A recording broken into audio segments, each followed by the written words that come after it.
नमस्कार दोस्तों, मैं हूं शिवम पांडे और आप सभी का स्वागत है आपके अपने चैनल ट्रिक पॉइंट में। दोस्तों, आज हम लोग बात करने वाले हैं इंडियन ज्योग्राफी में उत्तर भारत के विशाल मैदान के बारे में।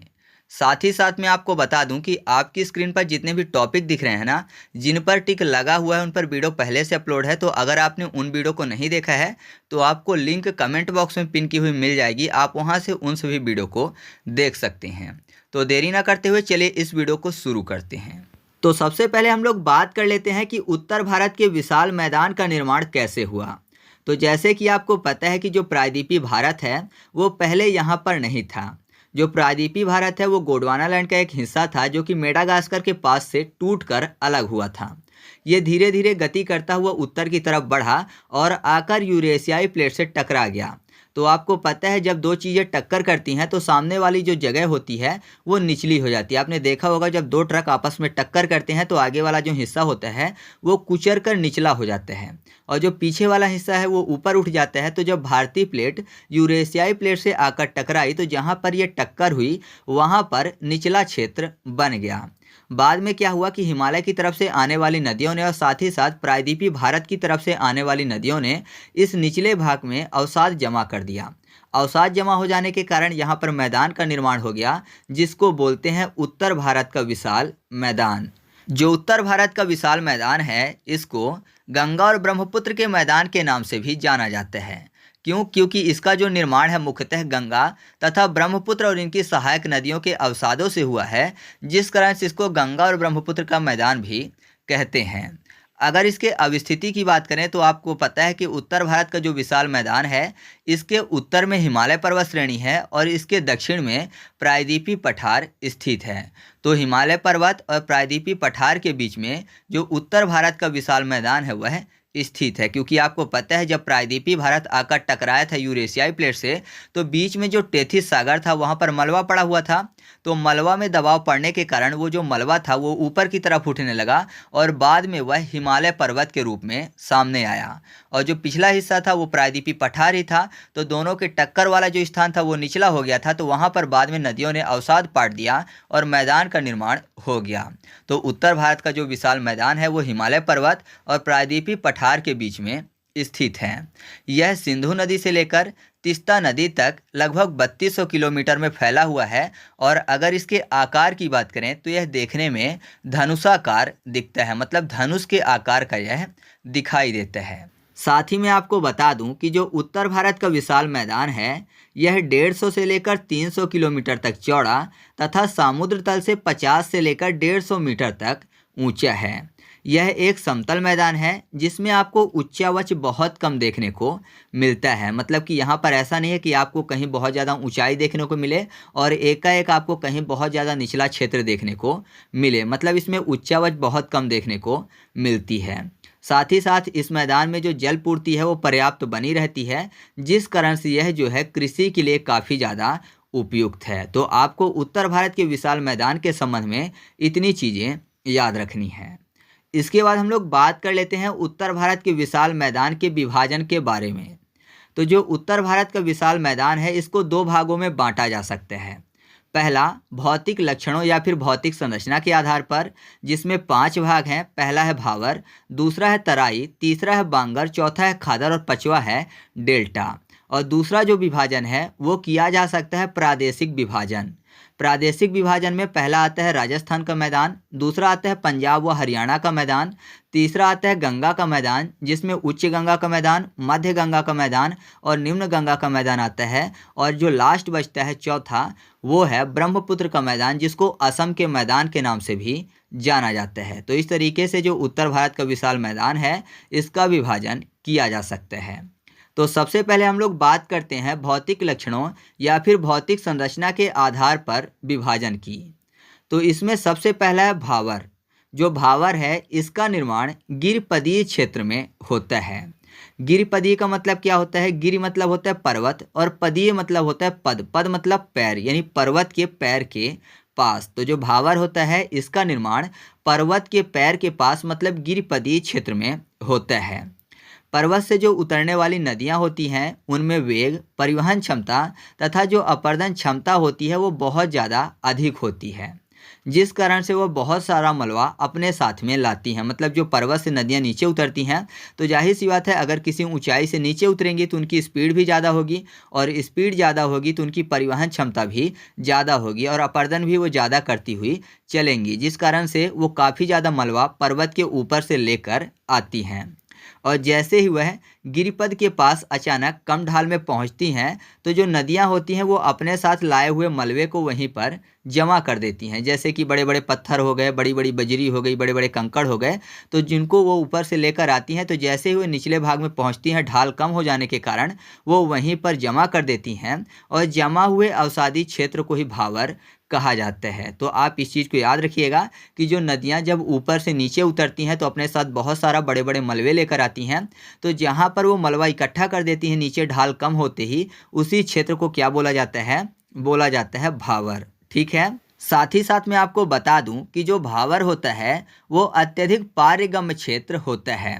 पारगम्य का मतलब ये है कि आसानी से जो पानी है वो नीचे से पार हो जाता है और ऊपर दिखाई नहीं देता। मैंने आपको बताया था कि नदियों द्वारा यहाँ पर बड़े बड़े पत्थर, कंकड़, बजरी लाए जाते हैं, तो जाहिर सी बात है बड़े बड़े पत्थरों के बीच में जगह ज़्यादा होती होगी, इस कारण से जो पानी है वो आसानी से पार हो जाता है।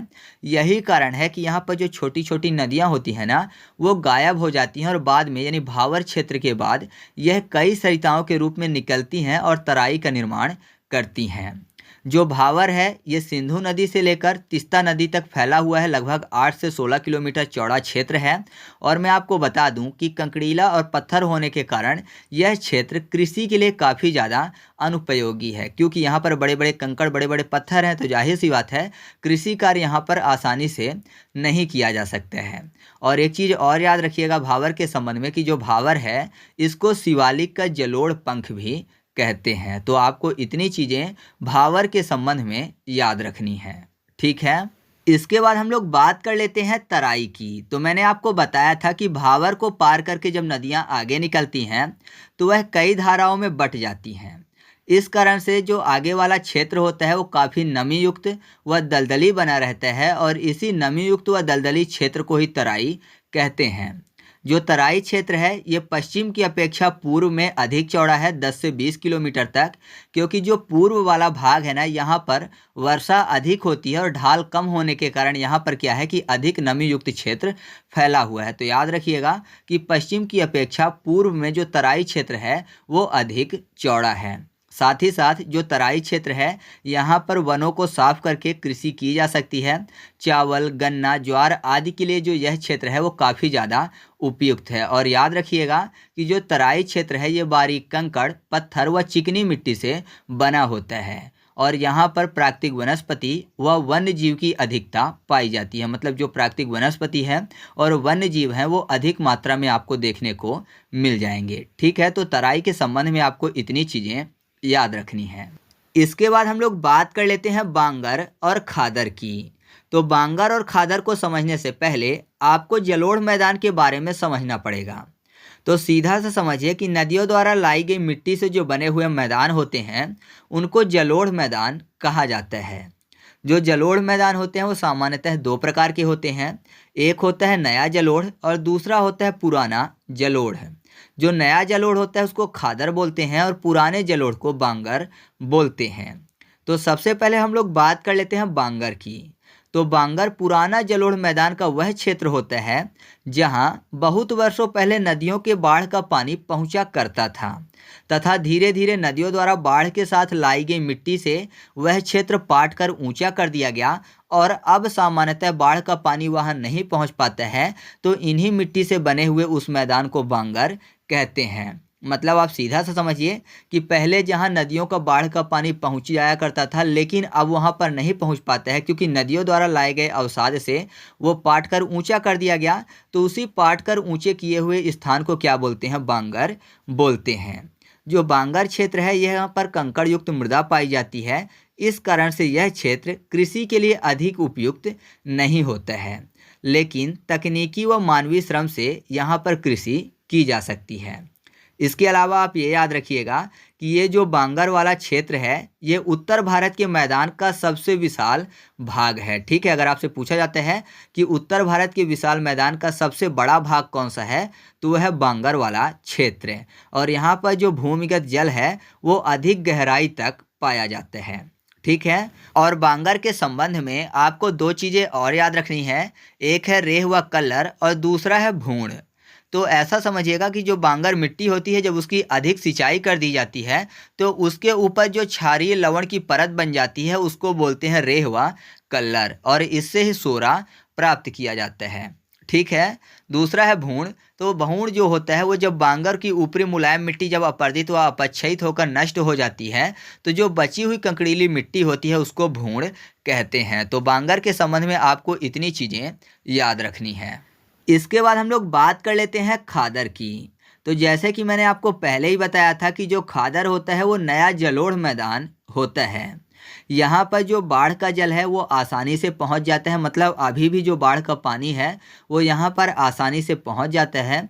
लेकिन जहाँ पर अब बाढ़ का पानी आसानी से नहीं पहुँचता उसको क्या बोलते हैं, तो उसको बोलते हैं बांगर, यानी पुराना जलोढ़ मैदान। साथ ही मैं आपको बता दूँ जो खादर होता है तो खादर वाला क्षेत्र कृषि के लिए काफ़ी ज़्यादा सर्वोत्तम होता है। खादर वाले क्षेत्र में चावल, गेहूं, जूट, गन्ना, दलहन, तिलहन आदि का काफ़ी ज़्यादा मात्रा में उत्पादन किया जाता है। तो आपको खादर के संबंध में इतनी चीज़ें याद रखनी है। ठीक है, इसके बाद हम लोग बात कर लेते हैं डेल्टा की। तो जो डेल्टा होता है ये नदी के मुहाने में स्थित होता है।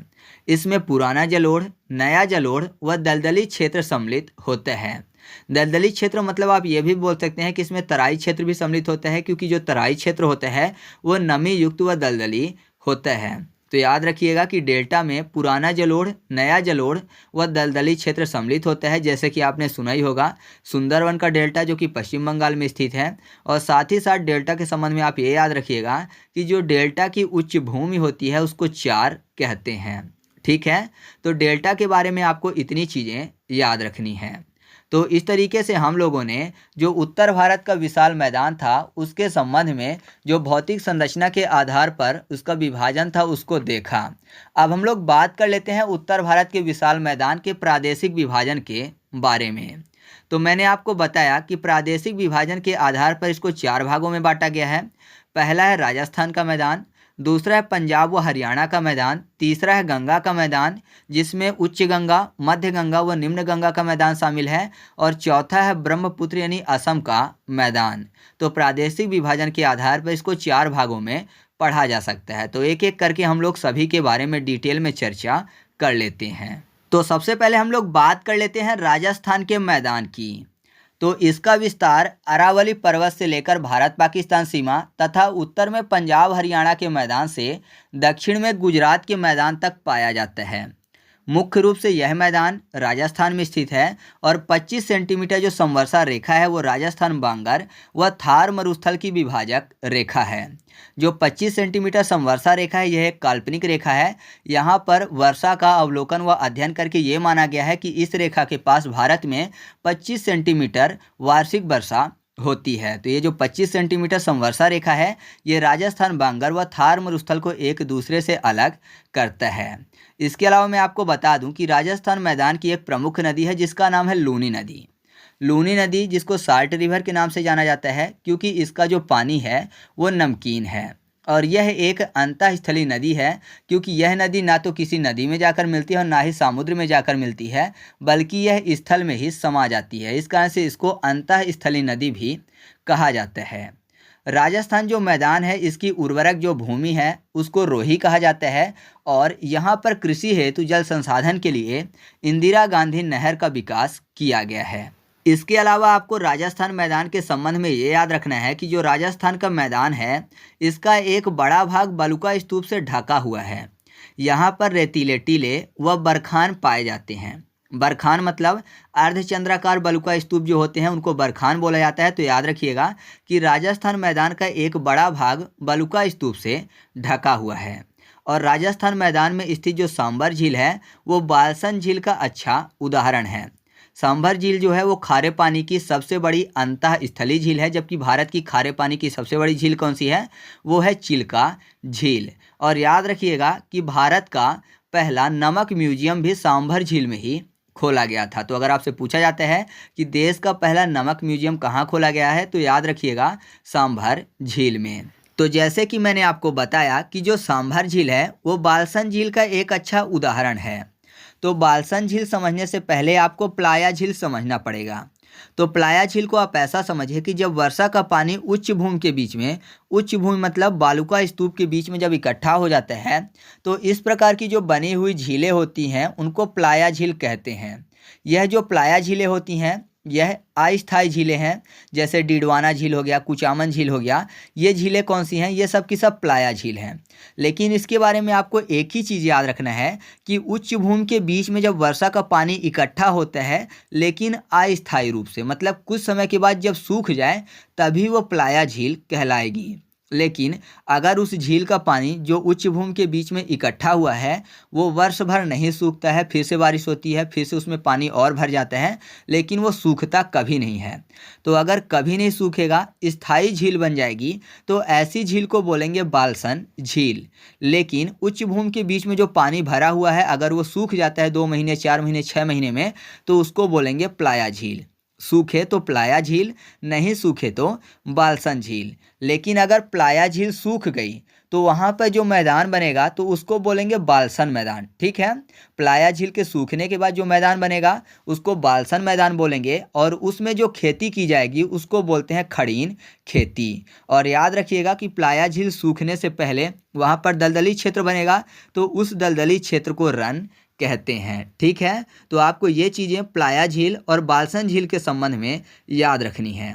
और आप ये भी याद रखिएगा कि अधिक नमक वाली जो प्लाया झील होती है उसको सैलिनास कहते हैं, और जो प्लाया है उसको अरब के रेगिस्तान में खबारी और ममलाहा कहते हैं, और सहारा के रेगिस्तान में उसको सिट कहते हैं। तो आपको मुख्य रूप से 2 ही चीज़ें याद रखनी है कि अगर जो पानी है सूख गया तो प्लाया है, और अगर नहीं सूखा पूरा वर्ष भर बना रहा तो कौन सी झील होगी, बालसन झील होगी। और अगर प्लाया झील सूख गई है तो वहाँ पर मैदान बन गया तो वो बालसन मैदान है, और बालसन मैदान में की गई खेती खड़ीन खेती है। ये बहुत ही इंपॉर्टेंट है, तो आप इसको 1 से 2 बार अच्छे से लिख कर रिविज़न भी कर लीजिएगा। तो इस तरीके से आपको राजस्थान के मैदान के संबंध में इतनी चीज़ें याद रखनी है। ठीक है, इसके बाद हम लोग बात कर लेते हैं पंजाब व हरियाणा के मैदान की। तो यह जो मैदान है यह सिंधु तथा इनकी सहायक नदियां झेलम, चिनाब, रावी, ब्यास तथा सतलज द्वारा निर्मित मैदान हैं। इसका जो भौगोलिक विस्तार है वो भारत और पाकिस्तान दोनों में है, लेकिन सर्वाधिक विस्तार पाकिस्तान में है। ठीक है, भारत में रावी, ब्यास व सतलज का मैदान ही स्थित है। 2 नदियों के बीच के जो मैदान होते हैं उसको दोआब कहते हैं। ऐसे कई सारे दोआब हैं जो कि एग्जाम में पूछे जाते हैं, तो उनको हम लोग देख लेते हैं। जैसे कि सिंधु सागर दोआब जो कि सिंधु नदी और झेलम नदी के बीच का क्षेत्र होता है। दूसरा है चौज दोआब जो कि झेलम और चिनाब के बीच का क्षेत्र है। तीसरा है रचना दोआब जो कि चिनाब और रावी के बीच का क्षेत्र है। चौथा है बारी दोआब जो कि रावी और ब्यास के बीच का क्षेत्र है। और पांचवा है बिष्ट दोआब जो कि ब्यास और सतलज के बीच का एक क्षेत्र है। यहाँ पर बारी और जो बिष्ट हैं ये भारत में पाए जाते हैं, जबकि जो रचना है इसका कहीं कहीं आपको मिल जाएगा कि आंशिक रूप से ये भारत में पाया जाता है। ठीक है, लेकिन मुख्य रूप से बारी और बिष्ट जो दोआब हैं वो भारत में पाए जाते हैं। और पंजाब और हरियाणा के मैदान के संबंध में आपको कुछ चीज़ें और याद रखनी है कि पंजाब और हरियाणा का जो मैदान है वो कृषि की दृष्टि से भारत का एक विकसित क्षेत्र है। पंजाब की जो बांगर भूमि है उसको बैडलैंड व अनुर्वर भूमि भी कहते हैं, और पंजाब के पर्वतपदी मैदानों में नदियों द्वारा अपर्दन से निर्मित जो भूमि है उसको चास या फिर चोस कहते हैं। और इस प्रकार के जो चोस है ना वो होशियारपुर ज़िले में सर्वाधिक पाए जाते हैं। ठीक है, तो पंजाब और हरियाणा के मैदान के संबंध में आपको इतनी चीज़ें याद रखनी है। इसके बाद हम लोग बात कर लेते हैं गंगा के मैदान की। तो यमुना नदी से लेकर बांग्लादेश और असम की सीमा तक 1400 किलोमीटर में यह मैदान फैला हुआ है। जो गंगा का मैदान है इसको 3 भागों में बांटा गया है। ऊपरी गंगा का मैदान, मध्य गंगा का मैदान और निम्न गंगा का मैदान। ऊपरी गंगा का जो मैदान है वो यमुना नदी से लेकर 100 सेंटीमीटर समवर्षा रेखा तक है। जो मध्य गंगा का मैदान है वो 100 सेंटीमीटर समवर्षा रेखा से फरक्का बैरेज तक है और फरक्का बैरेज से बंगाल की खाड़ी तक निम्न गंगा का मैदान माना जाता है। सबसे ज़्यादा बारिश निम्न गंगा के मैदान में होती है, उससे कम बारिश मध्य गंगा के मैदान में होती है और उससे भी कम बारिश ऊपरी गंगा के मैदान में होती है। मतलब कि सबसे ज़्यादा निम्न गंगा, उससे कम मध्य गंगा और उससे भी कम ऊपरी गंगा के मैदान में होती है।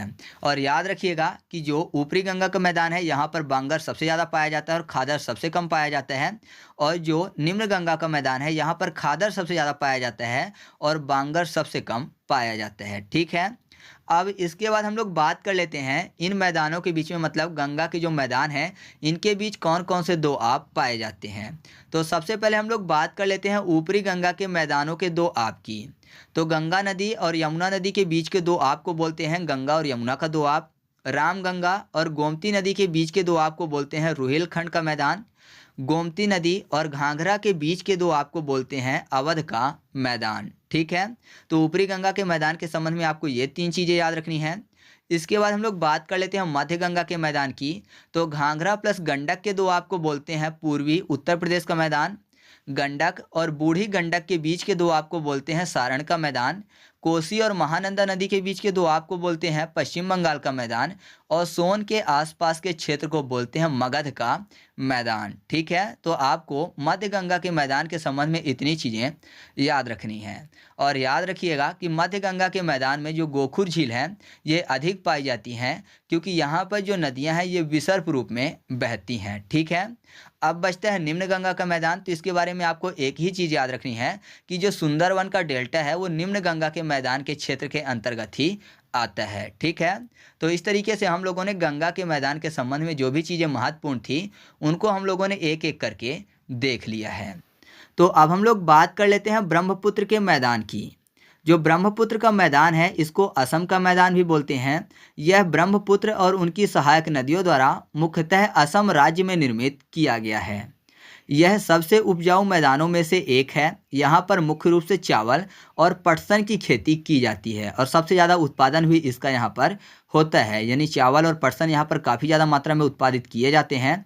और ब्रह्मपुत्र के मैदान के संबंध में आपको एक चीज़ और याद रखना है कि ढाल प्रवणता कम होने के कारण इस क्षेत्र में जो नदियाँ हैं ये कई सारे द्वीपों का निर्माण करती हैं। मतलब यहाँ पर कई सारे नदी द्वीप आपको देखने को मिल जाएंगे, जिसमें एक फेमस नदी द्वीप है माजुली नदी द्वीप। आपने सुना भी होगा, तो आप कमेंट करके बताइएगा कि माजुली नदी द्वीप किस राज्य में स्थित है। ठीक है, तो इस तरीके से हम लोगों ने उत्तर भारत के विशाल मैदान के संबंध में जो भी चीज़ें महत्वपूर्ण थी उनको एक एक करके देखा। तो अगर आपको वीडियो अच्छी लगी हो तो वीडियो को लाइक कर दीजिएगा। और हाँ, अगर आप इसका फुल MCQ टेस्ट सॉल्व करना चाहते हैं तो टेलीग्राम पर जाकर सर्च करिएगा ट्रिक पॉइंट क्विज और ग्रुप को ज्वाइन कर लीजिएगा। और अगर आपको इसकी PDF चाहिए या फिर किसी भी इंडियन ज्योग्राफी की वीडियो की PDF चाहिए तो आप टेलीग्राम पर जाकर सर्च करिएगा ट्रिक पॉइंट और चैनल को ज्वाइन कर लीजिएगा। वहाँ पर आपको सभी वीडियो की फ्री में PDF मिल जाएगी। ठीक है, तो चलिए मिलते हैं अगले वीडियो में, तब तक के लिए जय हिंद।